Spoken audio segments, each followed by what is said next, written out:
Assalamualaikum warahmatullahi wabarakatuh. Bismillahirrahmanirrahim. Alhamdulillah, assalatu wassalamu ala rasulillah Sayyidina Muhammadin wa ala alihi wa sahbihi wa mawalah. Amma ba'du. Anak-anakku yang Pak Guru banggakan, puji syukur alhamdulillah kita hari ini masih bisa belajar meskipun berjarak. Namun demikian kita tidak boleh berkurang ya. Semangat kita tidak boleh berkurang dalam rangka menambah ilmu, menambah pengetahuan, sehingga setiap hari kita selalu bertambah, ilmu kita selalu bertambah.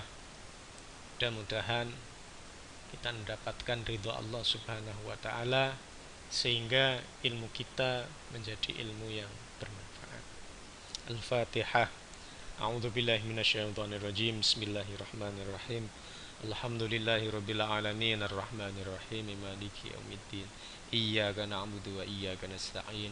Ihdinas siratal mustaqim, siratal ladzina an'amta 'alaihim ghairil maghdubi 'alaihim waladdallin. Rabbighfirli wa liwalidayya wa lil mu'minina amin. Baik, kita sudah masuk pada bab kedua dan ini kegiatan kedua mata pelajaran bahasa Arab kelas 9 Madrasah Sanawiyah Negeri 1 Jember.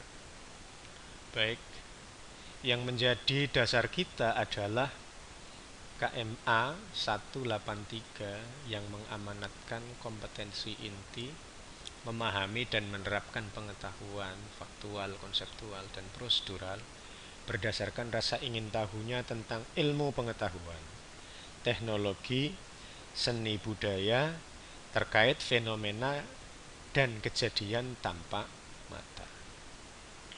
Kemudian ada kompetensi dasar ya.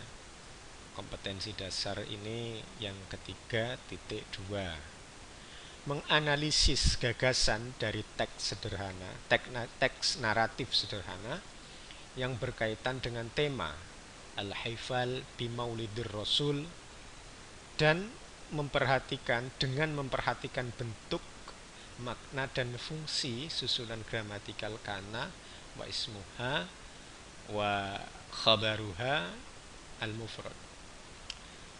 Dari kompetensi dasar ini ya kalian nanti harus mampu menunjukkan kalimat dengan struktur al-jumlah al-ismiyah.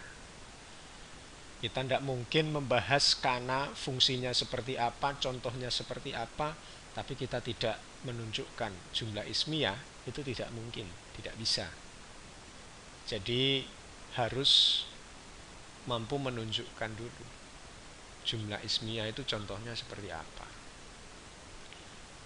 kriterianya seperti apa, penjelasannya seperti apa. Kalian bisa lihat di videonya Pak Guru juga berbicara tentang jumlah ismiyah itu di video kelas 8. Bisa kalian lihat nanti. Yang kedua, menunjukkan perubahan pada struktur jumlah ismiyah ketika didahului kana. Jadi hanya ada dua. Ada jumlah ismiyah, kemudian kalau ada kana akan berubah bagaimana. Itu penting untuk kalian ketahui. Baik, langsung saja kita hadirkan contoh jumlah ismiyah yang muzakkar.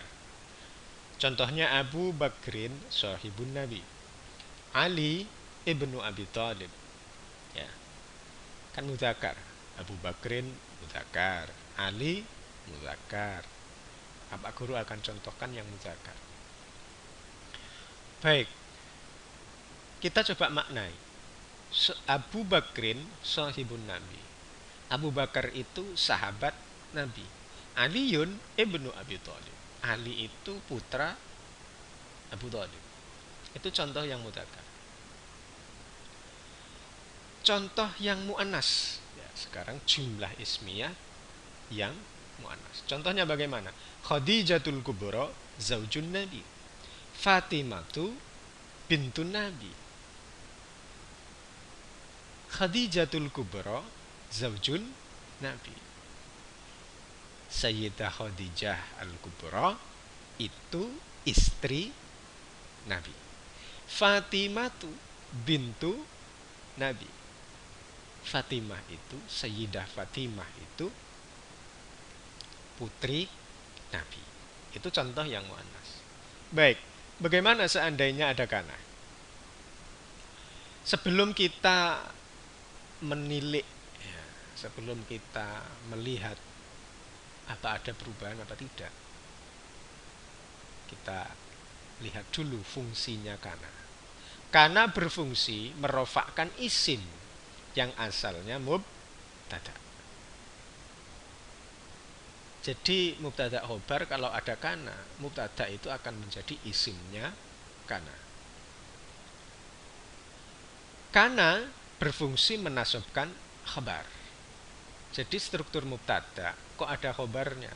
Kok kalau didahului kana, maka khobar tadi akan menjadi khobarnya kana. Baik. Kita akan contohkan. Masih sama yang mudzakkar tadi. Abu Bakrin sahibun Nabi. Abu Bakar itu sahabat Nabi. Didahului kana, maka akan menjadi kana Abu Bakrin sahiban Nabi. Ada perubahan enggak? Ada. Kata sahibu berubah menjadi sahiba. Awalnya itu dhammah berubah menjadi fathah.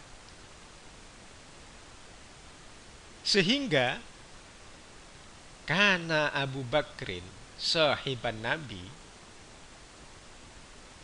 Abu Bakrin itu menjadi isimnya kana. Sahiban Nabi menjadi khobarnya kana. Kalau yang pertama tadi Abu Bakrin sahibun Nabi, mubtada khobar, begitu saja. Tapi ketika dimasuki kana, mubtada itu menjadi isimnya kana, khobar akan menjadi khobarnya kana. Dan itu fungsinya nasab. Yang awalnya itu sohibu, dhammah menjadi nasab, sohiba, berharokat fathah. Kita akan contohkan lagi. Aliyun ibnu Abi Thalib. Kalau ada kana bagaimana? Kana Aliyun ibna Abi Thalib.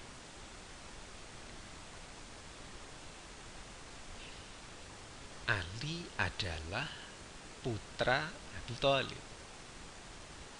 Tapi kalau dimasuki kana, maka kata Aliyun itu menjadi isimnya kana, ibna Abi Thalib itu menjadi khabarnya kana. Asalnya ibnu menjadi ibna. Itulah perubahannya. Ya. Dari dhammah menjadi fathah. Fathah itu salah satu tanda nasab. Baik. Sekarang yang muannas bagaimana? Khadijatul Kubra zaujun Nabi. Khadijatul Kubra zaujun Nabi. Ketika dimasuki kana, nah, kana sendiri juga mengalami perubahan. Bukan kana lagi tapi kanat. Apa? Kanat. Sehingga menjadi kanat Khadijatul Kubra zaujan Nabi. Saya ulangi lagi, kanat Khadijatul Kubra zaujan Nabi. Mengapa kok mesti kanat? Karena Khadijah itu mu'annas. Apa? Mu'annas. Kan ada dalam tasrifnya yang pertemuan lalu di bab 1 itu. Fa'ala, fa'ala, fa'alu. Itu kan huwa. Fa'alat, fa'alata, fa'alna. Itu kan hiya, huma, hunna, kan begitu. Itu kan yang mu'annas. Maka di sana tambahannya adalah tak sukun di belakang. Sehingga kana berubah menjadi kanat. Ya. Kanat Khadijatul Kubra zaujan Nabi. Khadijatul Kubra itu menjadi isimnya kana. Sedangkan zaujan Nabi menjadi khabarnya kana. Berikutnya kita contohkan Fatimatu bintun Nabi. Kalau ada kana bagaimana? Kanat Fatimatu bintan Nabi. Yang awalnya itu Fatimah mubtada, bintu Nabi khobar. Karena ada kana menjadi kanat Fatimatu bintan Nabi. Fatimah itu isimnya kana, bintan Nabi khabarnya kana. Paham ya? Paham. Mudah sekali karena perubahannya dari dhamma menjadi fathah begitu saja. Dari bintu menjadi binta. Mudah. Misalnya ini ya. Di Quran itu kalian temukan wa kanallahu ghafurar rahima. Pasti di sana akan terurai. Oh iya, seandainya tidak ada kana, maka menjadi wallahu ghafurur rahim. Karena ada kana, wa kanallahu ghafurur rahim. Ghafurun menjadi ghafurun, rahimun menjadi rahiman. Kenapa? Karena didahului kana. Sehingga lafaz Allah itu menjadi isimnya kana, ghafuron menjadi khabarnya kana, rahiman itu mengikuti kata ghafuron. Juga menjadi khabarnya kana. Sehingga harus nasab. Tanda nasab salah satunya adalah dengan fathah. Ini di dalam Al-Quran juga begitu. Wa kanallahu bil mu'minina rahima. Asalnya bagaimana? Allahu bil mu'minina rahimun. Seandainya di sini ada kana, dan memang kenyataannya ada kana, bukan seandainya ya. Karena didahului oleh kana, maka menjadi wa kanallahu bil mu'minina rahima. Kata awalnya rahimun, karena menjadi khobarnya kana, maka menjadi rahimah. Lagi ini contoh di dalam Quran. Dzalika bi annahum kanu yakfuruna bi ayatillah. Di sini ada kanu, ya, kanu. Ini ya sama dengan tasrifnya itu.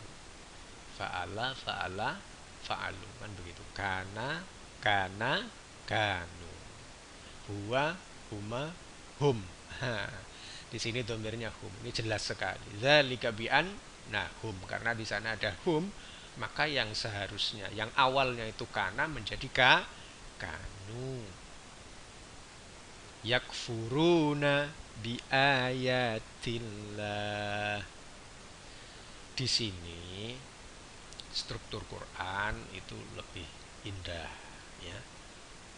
Lebih indah dan lebih rumit kadang.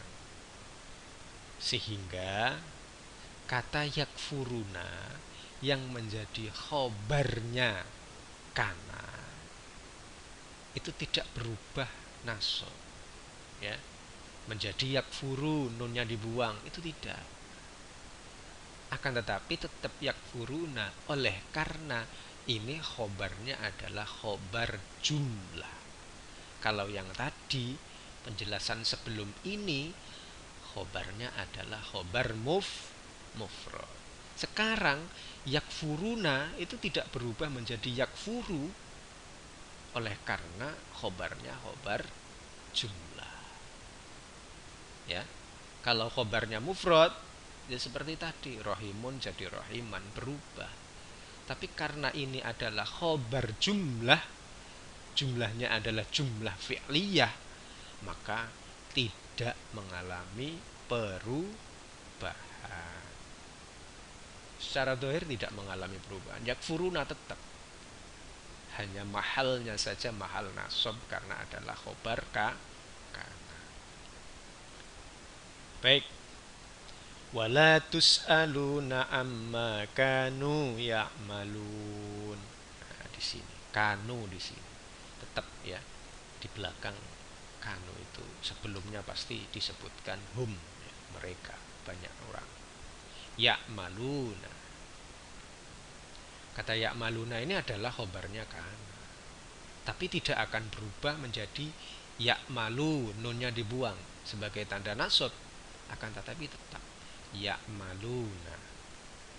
Oleh karena khobar kana di sini adalah khobar jumlah. Dan ini sangat sederhana. Cukup sekian ya penjelasan Pak Guru tentang fungsinya kana yang merubah